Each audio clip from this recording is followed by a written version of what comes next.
من جوا الريفر اوف لاف نخججكم بيش تسمعوا بالرقة الكلمة تالمولي. يطلبوا معي اسا ستيس من قلبك اي ده كلام. اسمعوني يا اخوة، متى تطلب افتح فمك، افتح فمك متى تطلب. امين هللويا. الله يقرا لمخوخ الشيطان لا. جفيري متى انت تكون تكسر لوبرا الدمون تتريليسي الكلمة الله. امين. ومتى انت تترى الميراكل يصير تتريليسي الكلمة الله. خلينا نتكلم فوق اللوم. امين. كل خاطر يطلب معي استاذ مستر اديس. اي ده فوقك نفسك مستر اديس. نطالبك برمست الاسبريتو سانتو باش تفتح لي عينيا، تفتح لي ودنيا، تعطيني الدول وريفيلاسيوني تاع الكلمة تاعك. عمل الكلمة تاعك تصير حية فيا مولاي، وتوتع الرجوني والسكوب على شيش انت تبعتها. جراتسي الفيقان، جراتسي الصحة، نمم بقلبي كله اللي انت حي جسو واللي رداتيك عليا يلي نكون بصحتي وبالصحتي هينقديك طول حياتي كلها على الجلوريا تاعك بتصير بالقوة ده اسبريتو سانتو في اسم جيسو كريستو. امين هللويا. مرة في الكتاب تاع متى 8 متى كابيتلو 8 اللوم هنكلمكم فوق الفيقان وكيف الفيقان يودك بالانجليز عندك the healer and the healing. بالمالتي تيت الفيقان وداك لي فيا مانيش كلمة واحدة قال يوم كلا نستني تكرا الطبيب يشجع فيك. الطبيب يشجع فيك. هللويا.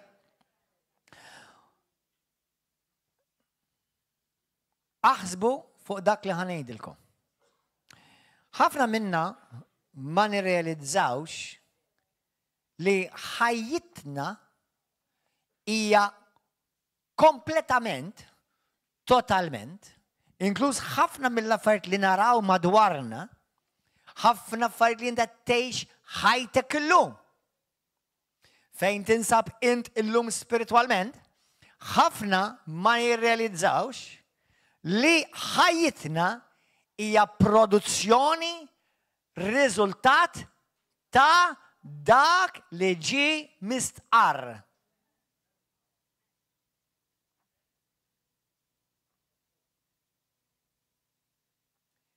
ين اللوم برودوت تا داك اللي جي مستقر. متكلم بالانجليز spoken declared decreed. حفنا من كريستياني نسارة مدوار الدنيا نمبر 1 دوك اللي ما يقراوش الكلمة الله وانت حتكون تعرف شيء من شيء من دان. allora نخجك فوق كليم وكماندامنت تا كريستو ابدا اقرا البيبيا وكولا سبيشالمنت التستمنت الجديد. اما حفنا ينساو لي انكا الكرياتسيوني سخت بالميتس تا كلمة.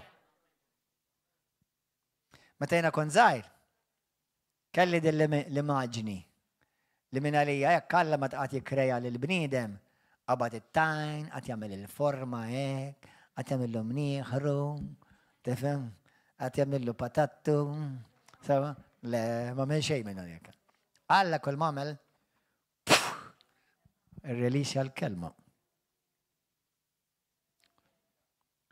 متى تخارس لين المينستيرو تجسوم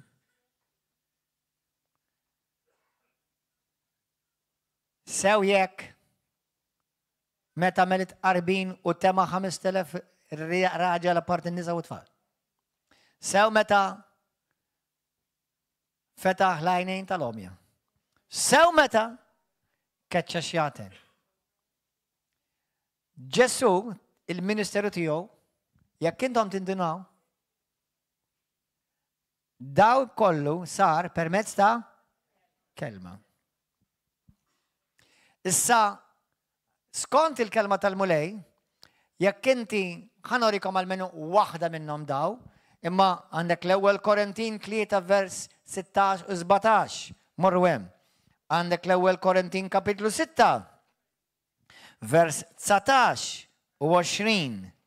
Imma ħanorikom waħda minn di, għax din hija waħda mill-iktar skritturi li lili radikalment bidlit li ħajti, speċjalment fil-bidu tal-Kristjaneżmu, meta sirt naf, għax ma kontx naf qabel, ma kellix l-arfin u żgur ma kellix il-revelazzjoni li Alla tal-univers, il-kreatur tal-univers, jamar fija u fik. Isimgħuni aħwa, għal-kemm il-Kristjaneżmu mhuwiex reliġjon għax huwa relazzjoni ħajja ma' Kristu, imma l-Kristjaneżmu just for the sake of lack of terms, kif jgħidu bil-Ingliż, huwa l-unika reliġjon li il-dak li aħna nqimu u naduraw jgħix fejna. Jiena wint inġorru lil Alla. Dak mhux skandlu, dak Bibja. Naf li tinstama bombastika, imma l-minu vera ta' Kristu jien inġor lil Alla. Issa ovvja li Alla jġor lili, għax minn Alla ma ngħix, m'għandix ħajja, m'għandix maqtuħ minn Alla.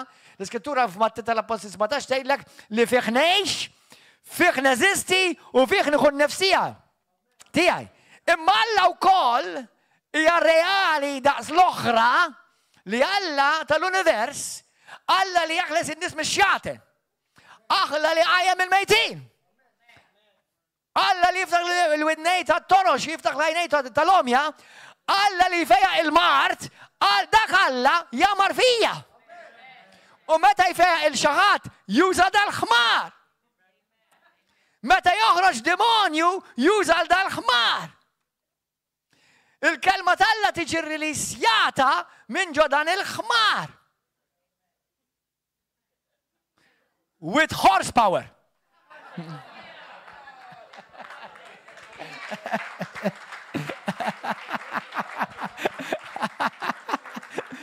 Amen.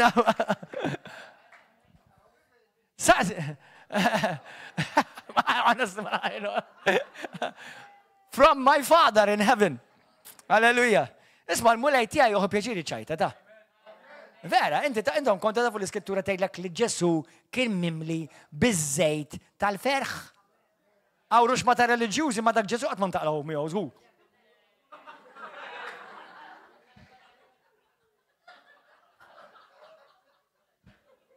Qalbi, għadek ma ntqajtx ma Ġesu mimli biż-żejt tal-ferħ kien żgur. Lilek bellawlek xi pillola. Insomma, anyway. Hallelujah. Imma ħanidkom xi ħaġa powerful aħwa. Ħanidkom xi ħaġa potenti. Aħna nafu li l-kelma tal-Alla hija kreattiva, mirakoluża, hija ħajja. Ħanaqrawha dal-waqt issa f'Lut kapitlu 4 vers 12. Imma tidejlek xi ħaġa potenti, iktbuha, immemorizzawa, immeditawha. Il-kelma li ħarġet minn fomm Alla tal-univers, il-kreatur Yahweh, Elohim, El Shaddai, El Elyon. Hija potenti u bl-istess mod potenti bl-istess. Hija l-kelma tal-Alla Yahweh, El Shaddai, Ġesu Kristu ta' Nazaret, Alfa e Omega, hija l-istess potenti dik il-kelma li toħroġ minn fammi. U minn fammok. Fit-Testament il-qadim kien hemm fejn anka fejn il-kelma tal-Alla ġiet ħarġet minn ġo ħmar. Fejn ħmar tkellem.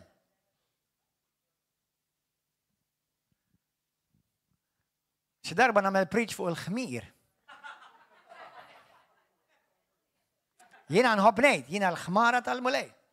Le, ħajja ngħid jiena l-ħmar tal-mulej għax inkella nbiddel il-ġenru. Alla il-ħmir għandhom ir-rwol importanti fis-saltna tal-Alla.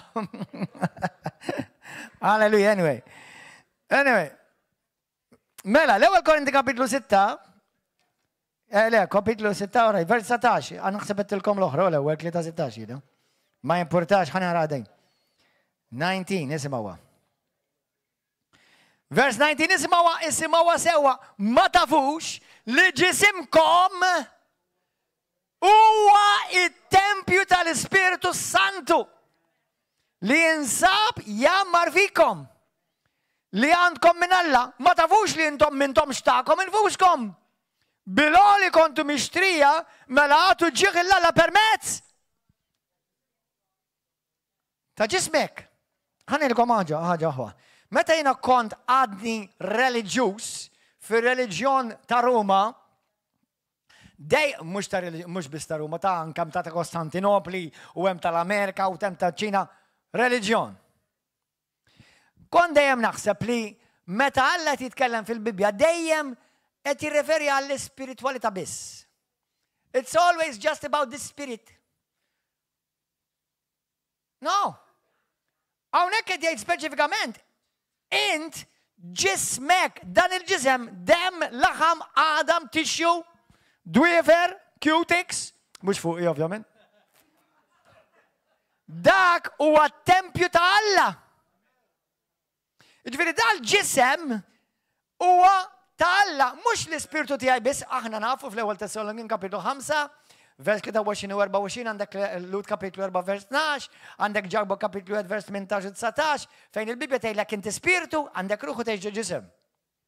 الورا الخافنا سنين كنت نحسب لي متى الله تتكلم في البيبيا تتكلم بس تيريفيري على فايت سبيريتوالي الجسم تترميح. لا الله جيسو كريستو فوق داك الصليب جيم بيتشر عليا وعليك مش في السبيرتو بس انك في الجسم. تعرف ليش داك؟ انت قاعد ما حسبتوها دي. ياك جيسو كان له بزون نموت باش يفدينا علاش كان له يجي مبتشر انك في جسمه دقة لانسا وكان يخلصها ده تسي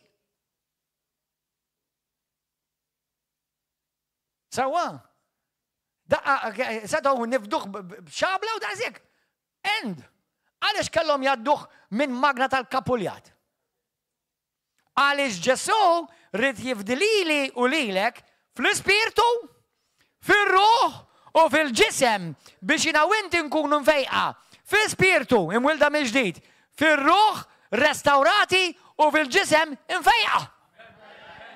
هللويا. متى الله خلق البني ادم ما خلقش السبيرتو فيرست كلاس والجسم سكند كلاس. إسا احنا نيدو ونعرف لي هم في سكتورة في جاكبو كابيتلو يخت ما احنا نيدو في تيجي السكتورة اللي احنا شبيات الله احنا وما احنيش. تفتكروا الديسكا احنا وما احنيش ازاي في البدو متى الله خلق البني ادم فيرا ادم وإيفا كان مخلوق في شبيات الله اما المومنت اللي دخل الذنوب ديك الشبيعة جيت كوربتد كورمبوتا مكسرة منجسة سكم جي جيسو و تانا تشانس نرجو نجو ريكرياتي من الجديد لكي كوغونا عادنا في شبيات الله ما كانش عارفين نجوا الريكرياتي من جديد اما بارس اللي كنا وعينا من شبيات الله من ذاك اللي الله كان كريانا اوريجينالمنت عليه خفيخ allora جسو جي باش يفدي يرستاور هذاك البني ادم كان تلف والبن جسو جي يفدينا يسالفانا يفيعنا في السبيرتو في الروح وفي الجسم ملا ام فيعان فيزيكو. اسمعوني قال منو كريستيان فيرا مش منو ريليجيوس اللي متكلم فوق التليفون ما شغات لي قال لي عندي بظن الفيقان وقالت له هي الفيلوشيب قال لي ما نستاش نتشعلق قالت له المرة مدمبة قال له ديك المرة اللي كان نشيت الدم ديك كل ما ستاش تتشعلق كنا مخافنا ناس في البيبال ما ستاش يتشعلقوا ماما اللي سماوا لجسو يفيع وجسو يعمل المناكلي عملوا كراج عملوا من فينوما ومروا باش يعبدوا بالجسو يمسوا الجسو. امين. ياك تتسيب سكوزا نبروفدي لك مليون ياك تتسيب براكلو نبروفدي لك للمليون.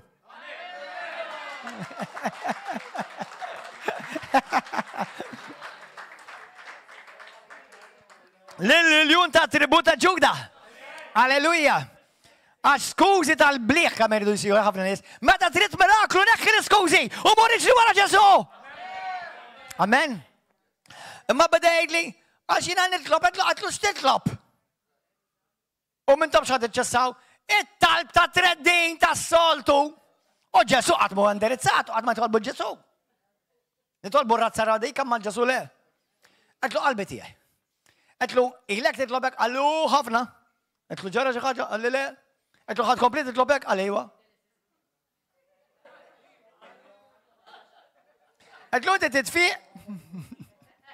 Għatlu inti m'intix tinduna li kif qed titlob it-talb qed titlob ma jaħdimx. Laqset jasal sa saqaf.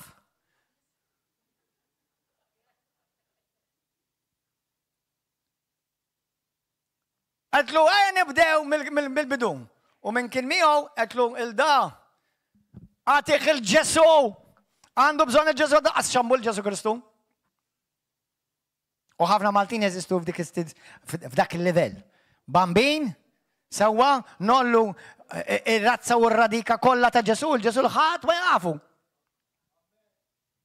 Mux ħat ma jafu, ħafna ma jafuħ, xaġaw ħafna li fuħ, jesu l-mġorna. Grazzi Ġesu. Imma unek għatejdukom fl-ewwel Korintin kapitlu 6, issa morru fi ktib tal-Lut kapitlu 4, qed jgħidlek b'aktar mod ċar li ġismi huwa t-tempju tal-Ispirtu Santu. Kulħadd jgħid ġismi, ovvjament jekk inti ta' Kristu għax inkella ma tistax tgħidha di. Imma jekk inti ta' Ġesu, jekk inti ammint f'Ġesu li bentalla bħala s-sit tiegħek u s-Salvatur tiegħek u inti l-Ġesu qedlu mulejk salvani għax għandi bżonnok mingħajrek ma nistax insalva u inti qedlu biex jiġi f'ħajtek insalvata. Int sirt issa t-tempju tal-Ispirtu Santu. Imma l-good news hija li mhux biss l-Ispirtu tiegħek huwa t-tempju tal-Ispirtu Santu, ġismek ukoll. Jiena xi kultant jgħaddi li dan il-ħsieb minn moħħi ħansel fulkom. Jiena xi kultant jgħaddi li daħsib, mhux biss li l-Ispirtu tal-Alla jammara f'qalbi, imma nibda nimmaġna l-Ispirtu tal-Alla jiġri madwar ġismiek fil-vini tiegħi, fl-adam tiegħek, nibda nimmaġina hekk jiġri. Ma ġismi kollu. Għalhekk xi kultant nisplodi imbagħad. Għax l-enerġija tkun kbira. Tifhmu? Ġifieri, jekk Alla jgħidlek li ġismek huwa t-tempju tal-Ispirtu Santu. Aħna irridu nemmnu dak li naqraw, mhux naqraw biss dak li nemmnu. Kemm hawn minnkom battu għadi. Inti għandek insara fid-dinja ta' kull denominazzjoni, kattoliċi, protestanti, ortodossi, evangeliċi, whatever. Li jgħidu nemmen ta' fil-Bibja imma di, sanafti. Inti xogħlok huwa da. Emmen dak li hemm miktub. All right, fil-kuntest, imma jemmnu.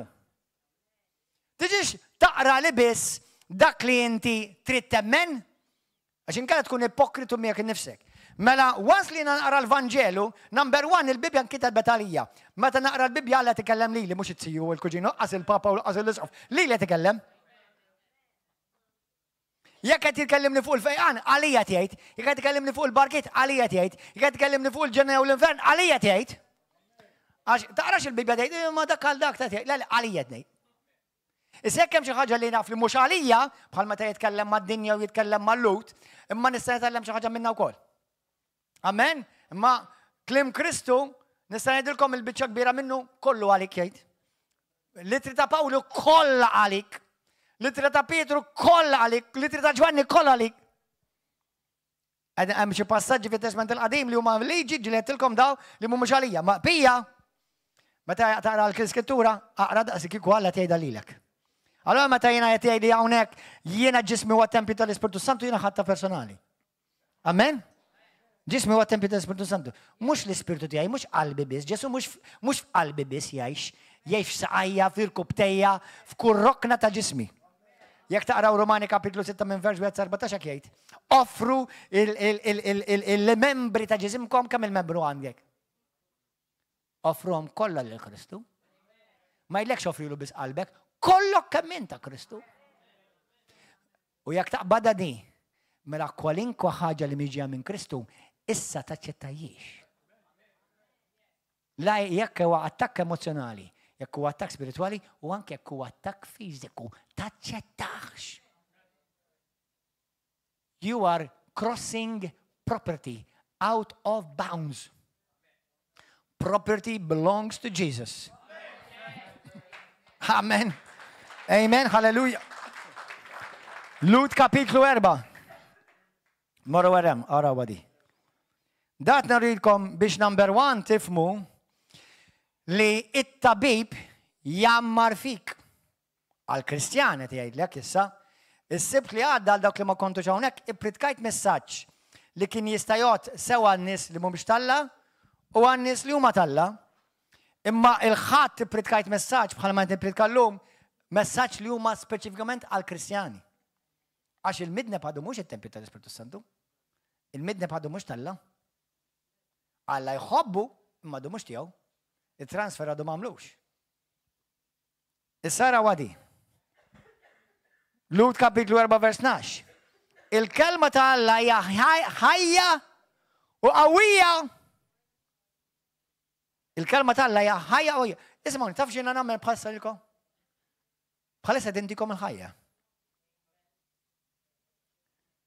Waħda mill-affarijiet li jiena nħobb nagħmel u nħaġġitkom li tagħmlu number 1 itolbu ħafna fil-lingwi, itolbu ħafna fl-ispirtu. Ħafna. Imma ħaġa oħra tista' tagħmel taf xiex? Apparti li taqra l-Bibbja kuljum, aqra xi ħaġa kuljum. Imma tgħid pereżempju nistax pereżempju irid nagħmel faċenda ma nistax naqra persa. Aqbad il-Bibbja u għamilha on audio. Il-Bibbja. Għax il-Bibbja il-ħajja diħla fik. Bħal ma tisma' preach fuq il-kelma. Għalek in-nies, inti, għara, ħanedgħom ħaġa, ħanedgħom xi ħaġa. Kważi dejjem, kważi 100%, l-eċċezzjonijiet huma żgħar ħafna. Imma ma nistax naħseb fl-eċċezzjonijiet bħalsa qasam x'jeżistu bħalsa, ma kważi dejjem, jekk mhux dejjem, qabel ma jsir miraklu, taf x'jiġi? Il-kelma. Mela ejli dawk kif ħajrċievu l-miraklu li jridu il-miraklu imma l-kelma għad ma jisimawa. Tħalli l-ħat jorqod fi sem Ġesu Kristu minn hemm. Ajjem. Hello. Wakey, wakey. Hallelujah. God bless you. Welcome to America.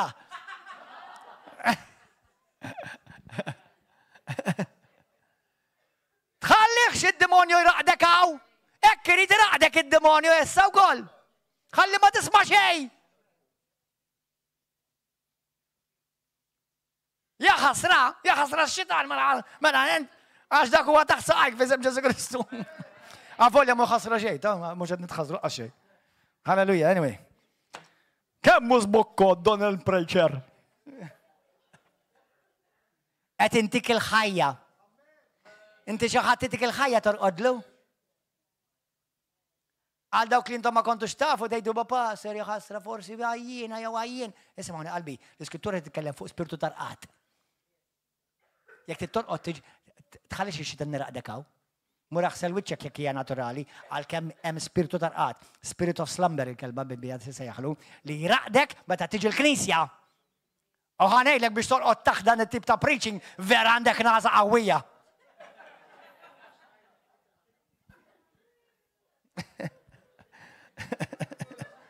Imma dal-preacher mhux ħajħallik torqod għax niġi nitlob għalik hemmhekk issa stess.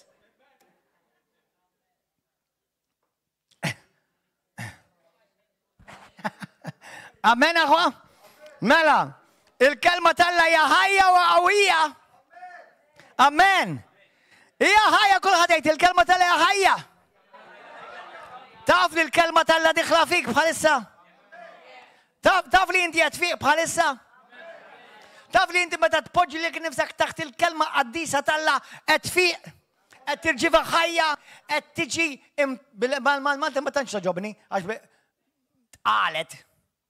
Le, bl-Inglis impregnated. Do you know that I'm impregnating you? ħanibatkom kollha tqal id-dar.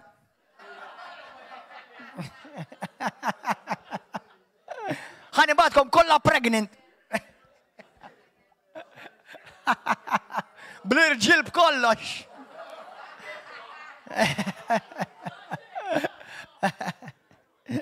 Amen. Halleluja. Il-kelma tal-la hija ħajja u qawwija. Taqta' aktar minn xabla żewġ ixfar. Hija tinfed sa tifret minn xixin ir-ruħ u l-ispirtu. Isimgħu għall-kelma fejn tidħol. Taf kemm rajt nies f'ħajti bis-sereta ngħidilkom sa ssib li għadda. Nies ifiqu waqt qed nippretka. Taf kemm rajt nies jgħidu li passer hawnhekk ġejt bluġieħ u ħadd ma tala fuqhom semgħu il-kelma u fiqu daqsik. Għaliex? Għax inti dejtu maġ differenza billi niġijaw, un bat noqgħod naqra l-Bibja. X'differenza għadek l-iskrittura tgħidlek Alla għażel il-bluwa tax-xandir tal-kelma.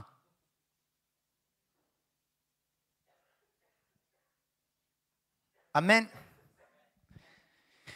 Hija tinfed sa tifred minn xi ir-ruħ u l-ispirtu u l-ġogi u l-mudullum. Tfakkarni meta ommi kienet issajret tiġi ġew xi ħaġa oħra. Kon noqgħod nissakkja l-mudullum. Halleluja. Infatti hawn restorant daw Malta partikolari mhux ħa nagħmillu reklam, imma tixtri l-mudullum, kont taf? Telkemm hu tajjeb, u mhux irħis, Iġib lek għadma fuq blad, taħsbek Scooby-Doo. Bes imma l-mudullum, ismawni, il-kunċett huwa da bejn l-adma u l-mudullum. Stenna ftit, l-adma hi spirituali, u laqas il-mudullum spirituali ġifieri hawn ngħidlek. Għal dawk li intom tippropogaw vanġelu fals li tgħidu Alla m'għadu xivejjaq, anka li kieku tgħidu il-kelma tfejjaq kolkom tiġbruh ġieħkom, għax il-kelma waħida qed tgħidlek tidħol bejn l-adma u bejn il-mudullum. Mux spirituali bis, jew għarruħ bis, anka l-adam tijak. Għalek meta inti nies li ġili kellhom artrite fl-adam, ifiqu. Bħalma fiqu f'bosta oħra affarijiet. Għatifem għax l-kelma hija ħajja u l-kelma li qed nirrilisa minn fommi issa stess hija daqshekk potenti daqs li huwa Alla stess qed jgħidha. Tifhem? Għaliex qed ngħidlek li qed jgħid Alla. Il-kelma Alla mhux għax Gordon huwa potenti, mhux għax l-apostlu jew il-pastor jew l-isqof, il-kelma. Issek ikollok il xi ħadd li huwa mweled mill-ġdid, tagħmel naqa' differenza x'hawn minn just period biss. Imma almenu l-kelma tibqa' l-kelma. Amen, mela l-kelma tinfed il-mudullun u l-ġogi. U tarbel il-ħsibiet. Intom innotajtu li din il-kelma Alla taffettwak fir-realm spirituali. Fir-realm fiżiku u fir-realm psikoloġiku. Ħsibiet u l-emozzjonijiet. Dik parti mis-suke. Inti taf li l-kelma Alla biddilek l-emozzjoni? Mhux biss spirituali, emozjonalment il-Bibja tkellmek. Tbidlek, tfejqek. Qed ngħidu dal-kliem biex jiena u inti ngħixu bir-revelazzjoni li spiritu tiegħi huwa ta' Ġesu, ruħi ta' Ġesu u ġismi ta' Ġesu. U x-xitan m'għandu seta u jett fuq l-ebda waħda mit-tlieta l-huma. Amen? Halleluja. Grazzi Ġesu. Grazzi mulej. Issa morru fi ktieb ta' Mattew 8. Anzi le, dik tiġarajni, Mattew 8 fej ħana ġonara, morru hemm. Ma l-eżat, infatti konza naraw għamad maranix. Vers 1, kif nizel minn fuq il-montanja, follow l-gbarra wara Ġesu. U resaq fuq għet lebrus. Inxteħat u dimu għallu mulej jek trid tista' tfejjaqni. U Ġesu x'qallu, irrid infejjek 100%. Ġesu mettidu fuq messu għallu irrid infejjek mela kun infejjek. Mela din teħħilek kull dubju jekk Alla irrid ifejjek. Kulħadd jgħid, hija rida Alla li jiena nfiq. Imma pastor, it-tobba qaluli li ħadd qatt ma fiq. Ħanidilkom storja mill-ħadd l-għadda saw. Ismawni. Number 1. Jekk inti tittara l-miraklu ta' fejqan, iqaf! Isma' it-tobba. It-tobba taf x'għamlulek? Kull rispett lejn it-tobba u dawk in-nies tal-mediċina kollha li jien għandi fil-familja tiegħi u nħobbhom imma jafu ċertu affarijiet spiritwali. Ħafna minnhom jaqtawlek qalbek, iġġennuk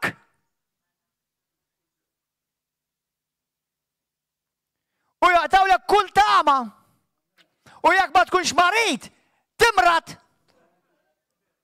Għax ħafna minnhom jafu kif jiftħu ġisem, imma ma jafux kif jarblu moħħ u jserħu l-qalb.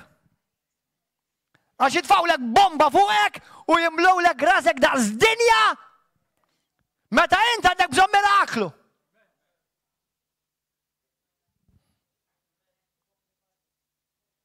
Taf kemm rajt nies f'ħajti fejn jgħidulhom ma tistax fiq. Dil-marda ħada irdek. Si sente ilu. Brother, parti minn din il-familja. It-tobba għalulu xahar ieħor għandek. Mort l-isptar naraħ. Għalli pastor, għalli mux ħanara il-birthday, għalli għax it-tobba għaluli dal-waqt sejjerin. Għatlu għalbi, minti sejjerin kien tħabber xoġek xej.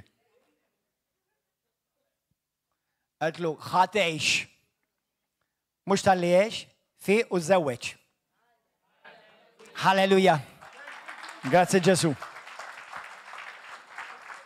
Għalek għed nejdilkom, ta' attent x'tisma.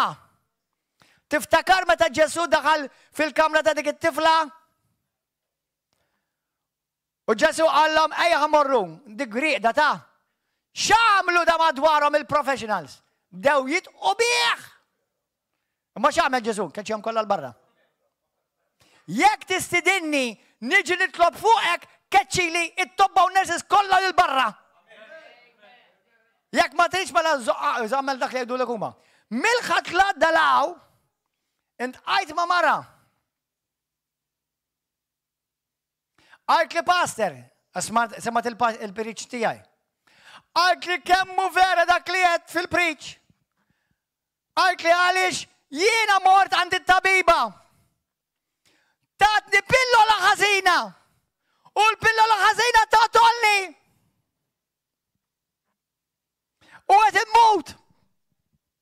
Xettilkom il-ħatla dajn?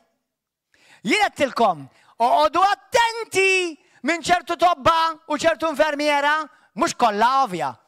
Għaliex hemm minnhom ikunu satanisti u jagħmluk offerta lid-demonju. Għaw satanisti jaħwa, għaw nurses f'Malta satanisti. Inkluż tobba. U inti tmur timlajnek għax it-tabib għallek. U dikkun rapport tad-demonju biex jaqtalek qalbek u jħodlok ħajtek u ruħek. U by the way, din il-mara li mort nitlob fuqa.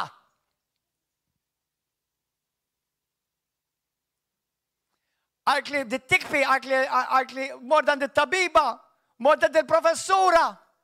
Tadni pillola ħażina. Għalkli qalbi tisplodi. Taf kemm nara minnhom bħalhom daw.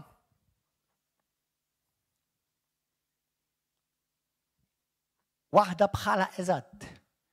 Taf jiġrala meta mort nitlob magħha? Tinħeles mid-demonju. Ġodara. And don't be surprised. Pharmakeia. And he will deceive the whole world with pharmakeia. Revelations 18:24. U jqarraq bid-dinja kollha.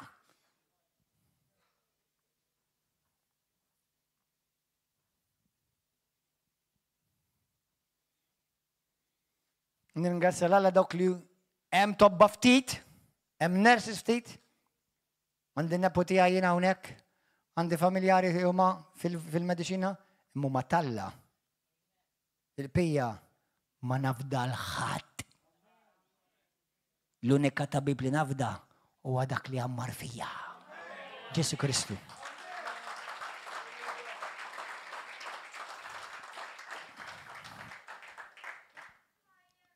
Amen. Halleluja. Issa, morru malaj vers 5. Daħal f'Kafarnum ورسق فوقه واحد شنتوريون يطلب بالخرقه ويقعدوا سينيور الدار عند القدي مشخوط من فلوس وبطوط وسق. قال له جسو نجي جين نفيقه. ده شنتوريون قال له سينيور ما يسخقليش لتدخل تحت السقف تاعي إذا أنت أردنا يو عيد بس كلمة واحدة والقدي تاعي فيق. سمعت دي؟ بيش قال له خايفيق؟ بالكلمة قال له كل ما مولاي كل ما انتوا كل ما بدك تعمل مولاي الريليس على الكلمة. ده سكية قوية الكلمة ديك مولاي. عشان كل بني دم تحت الستة تغطي خور وينستس عند السلطات تغطي. للواحد نايد له مور ويمور وللآخر نايد له إياه ويجوا للسيرتي نايد له عمل دان ودان يعملوا وجسوا ليولى بقى اتشسات. متى سمع للشغات يدا الكلام وقال للكل اللي كانوا يمشوا ورا جسو تساو نايدلكم في خط من إسرائيل من البوبلو طلع في الكونتست اللوم يجي في الكنيسة. ما سبت فيدي بخالدين شتيب تا فيدي توجو بالله باسرين أنا من تايما. Ciao, next. Let's pray for you here.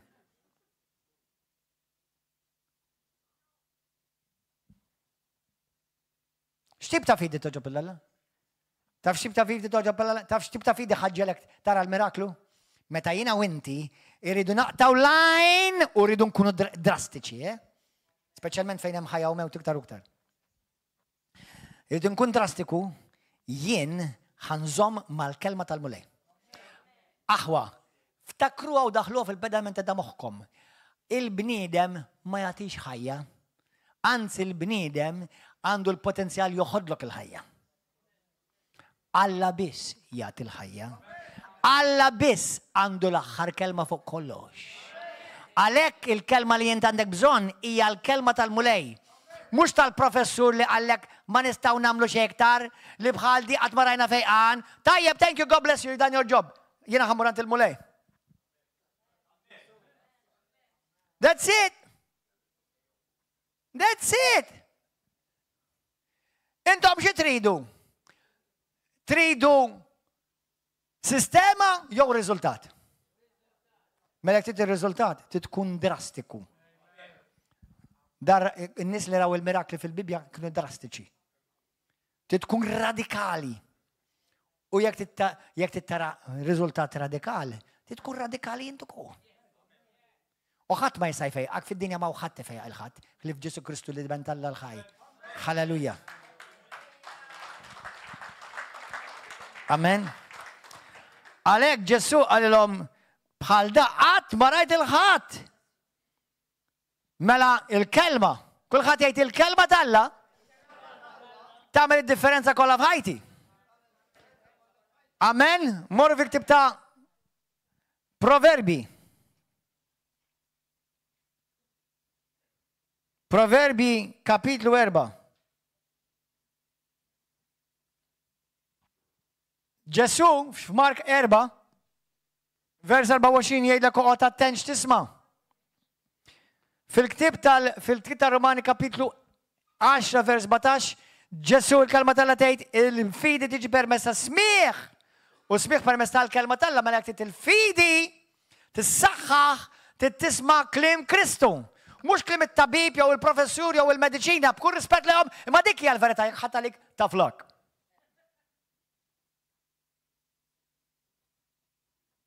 Hemm ħafna affarijiet li da idejquni għallawni, xorta nismagħhom, imma ma naċċettahomx. Jekk trid il-miraklu, titħares lejn Ġesu. Biss! Għax inkella titwerreġ.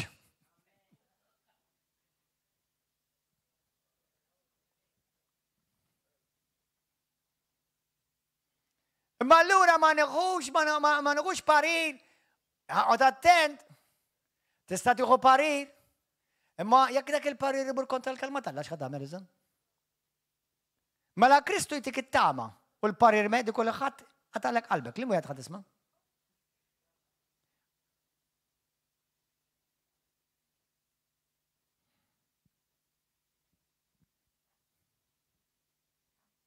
id-demonju bħalissa qed jagħmel imżarnu.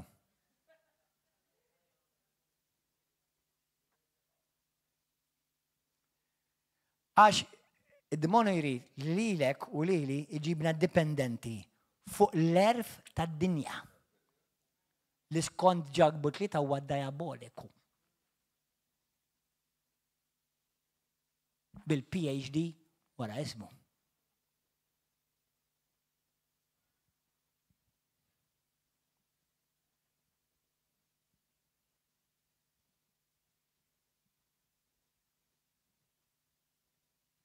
Jina u inti ngħixu bi standards differenti totali jaħu. U x'imkien tittaqta' l-għajn. Meta missieri kien għadu magħna, kien ħajitlaq ħafna aktar qabel.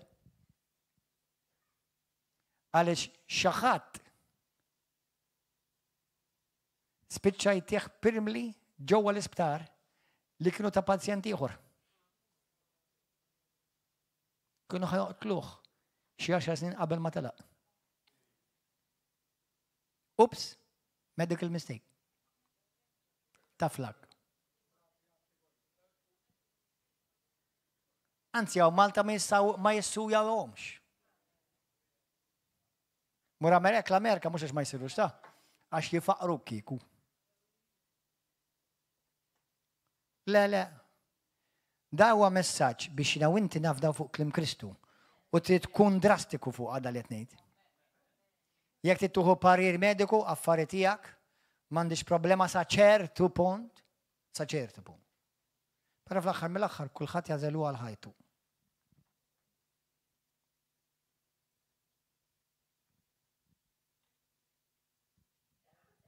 Alleluja. Proverbi 4. Illum jiena nemmen konfidenza kbira li Alla li kreana l-inna huwa tant dizinjatur perfett divin li ġo ġisimna poġġa kull possibilità li Alla jista' jattiva organi, sistemi f'ġisimna biex ifejqu lil ġisimna stess. Intom qatt innotajtu li bosta medicina tgħidlek is-side effects? X'inhu s-side effects jekk tibla l-kelma tal-Alla? X'inhu s-side effects li inti temmen xejn Kristu? Ma Ġesu m'hemmx l-ebda side effect.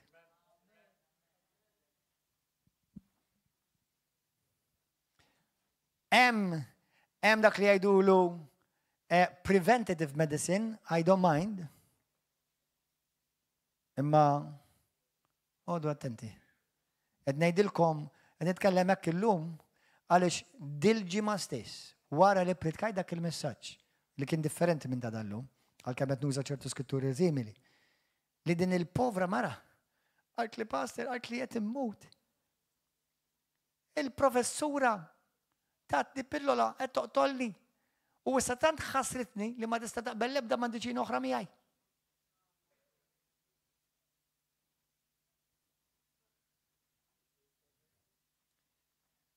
Ġesu jrid ifejja, bħalma Ġesu jrid ifejja lilek u lili. Għalhekk ħanejdilkom b'mod bold, dirett u bla tlaqliq. Meta timrat, jalla qatt ma timrat. Ma jekk timrat, l-ewwel m'għandek tiġri huwa għand Kristu u l-Knisja. Mhux għand l-infermiera jew it-tabib u l-isptar.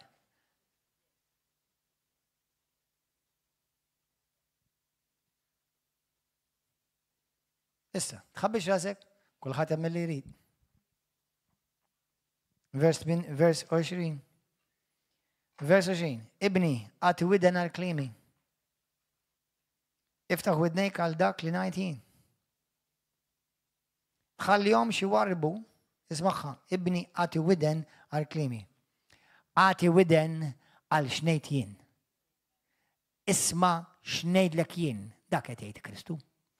Isma xnejdlek jien. Isma xnejdlek jien. Intom kontu tafu li l-poplu ta' Izrael fit-Testament il-qadim taħt patt ħafna inqas minn tagħna għax aħna skont Lut kapitlu 8 versi ta' għandna patt taħjar, bwedi taħjar. Taf li fit-Testament il-qadim sakemm il-poplu mexa ma' Alla qatt ma qabdithom marda waħda. Tgħidli inti qatt ma mrat, inti mhux li tittimita, inti l-Kristu tittimita. Jien qed ngħidlek x'inhi r-risposta għal dak li jiena u inti għandna bżonn. Jien m'iniex ir-risposta, jiena kol ma jiena l-ħmara. Ħmar. Midluk. Bil-qawwa tal-Alla u għall-glorja tal-Alla. Ibni jagħti widen għall-kliem jisma' lili. Mhux toqgħod tisma' r-radio, jew toqgħod tisma' t-television, jew tmur toqgħod tistudja l-marda. Inti ssaħħaħ il-marda trid jew issaħħaħ il-fejqa. Ċwiċ. Inti għama xigħol Daniel, għax għad nistudja fuq il-marda. Wow, bravo, sir provus. Inti qed issaħħaħ il-marda.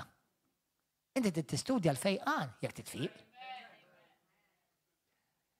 Aħna qabel fit-Testament aħna ftit snin ilu ma kienux jeżistu daw il-kameras tal-smartphones, kienu jeżistu kameras bil-Polaroid.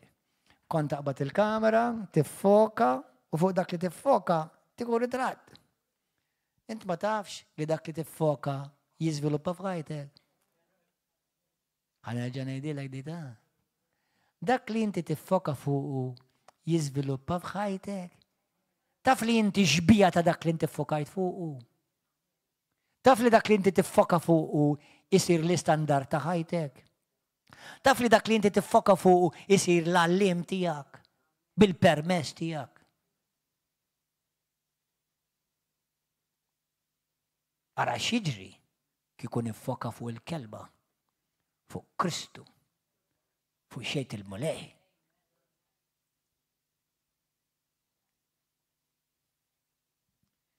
Għati widden għal-klimi, iftaħ widnejk għal dak li ngħid jien. Mhux ngħid id-dinja. U tħallihom xi warbu minn quddiem għajnejk. Żommhom fil-qiegħ ta' qalbek. Għal-klimi qed jgħid araw għax inni ġejja. Għax klimi huwa ħajja għal min isibhom. U saħħa għal-ġismu kollu. Dik il-kelma saħħa mek fil-ludi tfisser mediċina. ħafna Kristjani bħal ħafna nies oħra jieħdu l-mediċina. Immaġina li kieku inti tant tkun committed, tant taqbdu dan il-messaġġ li l-mediċina tal-Alla tibda toħodha fuq il-għodu. F'nofsinhar, fil-għaxija, snacks in between, ħanejdlek il-fejqan jibda jaħdem mal-arfik. U apparti li tfiq, nifrankalek eluf kbar ta' flus. Mbagħad meta ġib id-deċ mal-offerta, itfallu 10 cents tal-mulej, ħalli toreħ kemm ta' prezza x'għamel miegħek.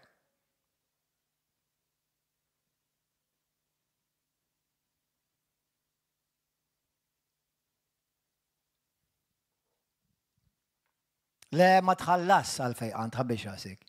Għax Ġesu diġa ħallas għalih kollu. Illum aħna kull ma nagħmlu biss bi gratitudni u b'ringrazzjament bla waqfin ta' Ġesu x'għamel għalina. Alleluja. Smajta diddoq li l-kelma tal-Alla hija fejqan mediċina għal ġismek kollu. Mhux għalhekk issa jiena u inti rridu noqogħdu attenti x'joħroġ minn fommi. Dik kieku l-kliem ma kienx importanti għal Alla, kieku taħseb kien ħajwissini lili u lilek, meta jgħidilna oqgħodu attenti x'tajdu, għaliex għal kull kelma li jiena u int ngħidu. Irridu nagħtu rendekont. Taf li l-kelma stess li tajt issalvak u l-istess kelma tista' tikkundannak. Mattew 12, 23, 32 sa 35. Morru din l-iskrittura, morru Proverbs 18. Isima waħwa. Worship team. Gloria al Ġesu. Lejla id-deċidi ħatfiq.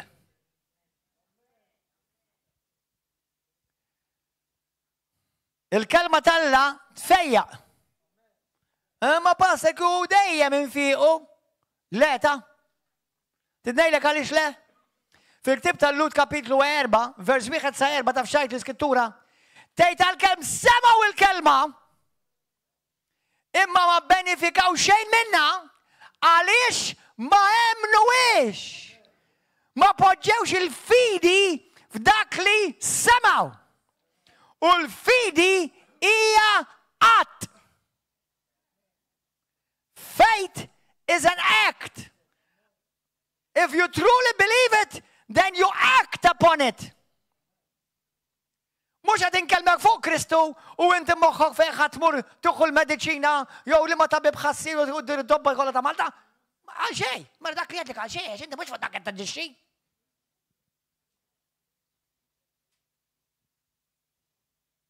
Ġili inta għamman jżejdu, nibda nkellimhom fuq il-mulej, nibda nkellem fuq kif Alla du jfejjaq sal-lum u rajthom bajnejja. Mbagħad jgħidu għax it-tabib għalli, ma smajt xejn nisejja dan ngħidlek, għadek ma fin. Mela dak li għadni jgħidlek, xejn li jekk ma ħajbenefikalek, għax inti ma minx kelma li jgħidlek. U l-Bibja tgħidlek Lut kapitlu 11 vers 6 hija impossibbli mhux diffiċli ta' impossibbli biex tirċivi mingħand il-mulej mingħajr fidi, biex toġob il-Alla mingħajr fidi, biex toġob l-Alla mingħajr fidi. Jekk intom issibu l-xaħat xi xjentisti jgħidilkom għax intom kollox bil-fidi. Ħanejdlek, biex inti tuħu mediċina wkoll tuħu l-fidi, kollok il-fidi. Meta jiena nawi, jekk inti bad bot pirmli, inti x'garanzija għandek li dak li hemm miktub huwa l-verità. Xorta minta u xem miktub? Xorta minti r-reċetta tat-tabib? U jiena minti r-reċetta tat-tabib li għammar fija jismu Ġesu Kristu ta' Nazaret.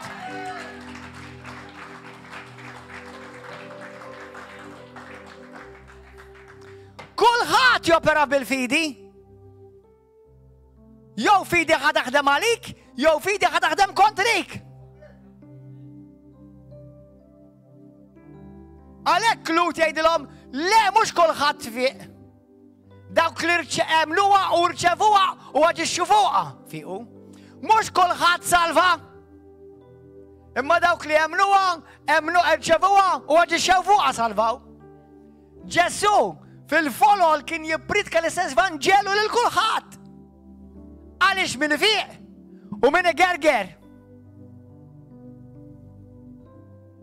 Min jara miraklu u min jibdejt da issa jagħmel il-miraklu. X'in id-differenza? Da sema, emmen irċieva u aġixxa. Da sema offenda ruħu u wala qalbu għal dak li Alla qal. Meta kienet ir-riżultat li dak li ilu jfittex snin twal.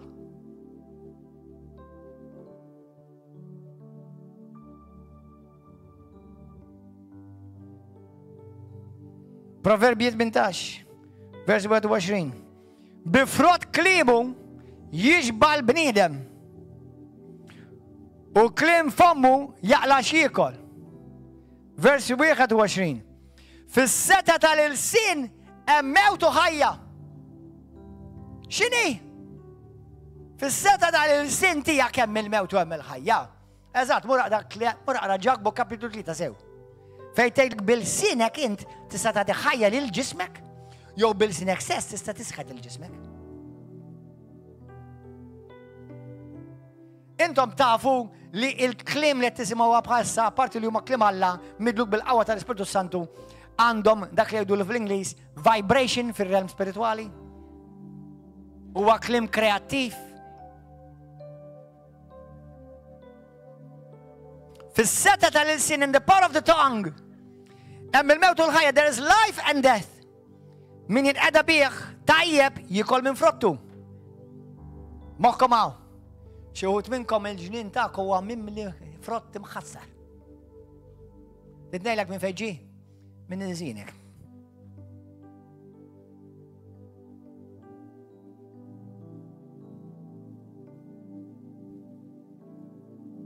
Jekk inti ħassejt tajba, ħassejtek tajjeb jew tajba, u s-probabli smajt xi ħaġa pożittiva bidlitlek il-mood. Jekk inti waqgħid depress u bdejt tħossok ħażin, għax s-probabli smajt xi ħaġa li ġielek tħossok tajba, kif jista' jkun dak il-kliem li affettwak fiżikament u emozjonalment u mentalment? Illa għallu kemm qawwi l-kliem?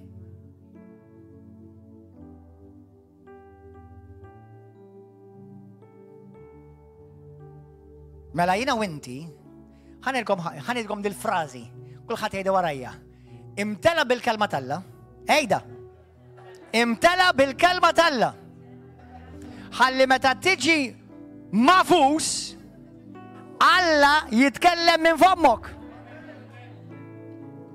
Imtela bil-kelma talla. Ħalli meta tiġi mafus, Alla jitkellem minn fommok. Fill yourself with the word of God, so that when you are squeezed, God will speak through you. Hallelujah. Grazie Gesù. Fis-seta tal-ilsien il-mewt u l-ħajja, min jinqeda biħtajja jiekol minnu frott. Fil-ktib tas-Salmi 103 jgħidlek ruħi birek il-mulej. Ruħi tenna fil-mulej. Ringrazzja lil-mulej li hu jifdik mill-qabar. Li jaħfillek nubidek kollha. Li fejqek mill-mart kollu tiegħek. Salmi 107. Bad il-kelma. U fejjaqhom. Kulħadd jgħidha. Alla bad il-kelma u fejjaqhom. Ġesu għal-kelma. U kull fej Ġesu jiġi ifejqek. Ġesu ifejqek. Fil-bidu kienet il-kelma u l-kelma kienet Alla, l-kelma kienet Alla. U l-kelma saret bnidem. Il-kelma li qed noħroġ minn dan il-fom mill-lejla hija l-kelma Alla imma tinmanifesta fik fejqan. Miraklu, ħelsin, tama, kuraġġ. Dak huwa kollu il-frott u x-xida ta' Ġesu Kristu ħaj fik. Ejja mbaxxura se nitolbu. Xi wħud minnkom għandkom bżonn tmorru tagħtu tindif għall-ġrien. U taqilgħu ħurriq u ruxma ta' ħaxix ħażin.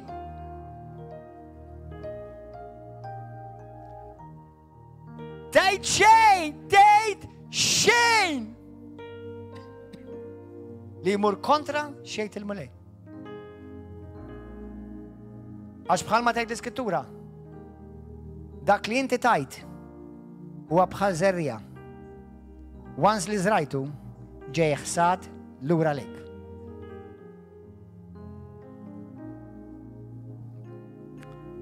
Kulħadd iqum bil-wifqa anzi. Kulħadd iqum bil-wifqa. Poġġi id waħda fuq qalbek. Ħuda bis-serjetà li ħanejdlek issa. Poġġi id waħda fuq qalbek u l-oħra qolli għalej il-mulej. Min qalbek ejda di, moħħok hemm x'ħatejt. Fil-ktib ta' Deuteronomju kapitlu 30, Alla jgħidha l-kliem. Ara jien poġġejt qudiemek barka u saħta. Ħajja u mewt. Għażel il-barka. Għażel il-ħajja. U għot attent x'joħroġ minn fommok. U minn fommi l-lum Gordon John Manche, Salm 141, id-deċidejt vers 3 li ngħid lill-mulej, mulej poġġi l-ġim fuq il-sini u fuq fommi, ħalli l-ebda kelma firħa tmur kontra x'tajt int ma toħroġ minn dak il-ħalq. Nippreferja bl-Ingliż, set a guard over my mouth, O Lord, and keep watch over the door of my lips. My words have to be the words of God only. Kulħadd jgħid talba warajja. Għidlu missi qaddis.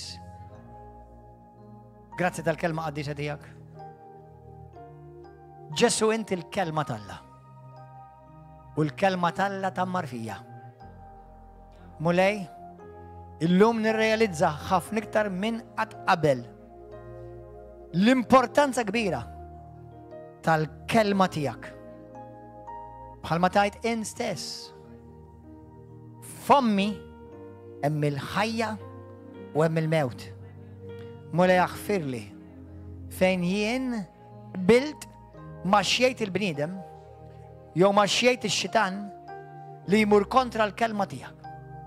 Aħfirli mulej u nitolbok fil-ħinina kbira tiegħek irrilisjani u ħolni minn kull kelma li jien qed jew fuq innifsi jew fuq ħija jew oħti jew xi ħadd ieħor irrilisjani mulej minn kull kelma firħa fis-sem Ġesu Kristu. Irrilisjani mulej jien fejn jien bil-sin stess ġibt mart fuq ħajti stess. Fejn jien tkellimt saħtiet minn flok barkiet. Fejn jien tkellimt mewt minn flok ħajja. Ġesu, aħfirli nitolbok u rrilisjani minn din saħta mulej, minn kull spiritu ta' mewt. Abba missier, imlin illum stess bil-qawwa tal-Ispiritu Santu u aħsilni bid-dem prezzjuż ta' Ġesu.